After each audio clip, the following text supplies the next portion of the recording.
તો statue of unity વિસ્તાર વિકાસ અને પ્રવાસન નિયમન સત્તામંડળ એકતાનગરના મુખ્ય કારોબારી અધિકારી તરીકે કચ્છ જિલ્લાના કલેક્ટર અમિત અરોરાની બદલી સાથે નિમણૂક થતાં નવનિયુક્ત અમિત અરોરાએ એકતાનગર ખાતે મુખ્ય કારોબારી અધિકારી તરીકેનો કાર્યભાર સંભાળી લીધો છે।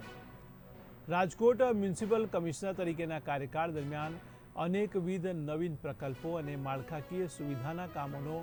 બહોળો અનુભવ ધરાવતા હોવાથી એકતાનગર વિસ્તારમાં હાલમાં કાર્યરત પ્રકલ્પોને વધારે વેગ મળશે અને નવા નિર્માણ પામનાર પ્રકલ્પોનું સુચારુ રૂપે અમલીકરણ થશે તે નિશ્ચિત છે।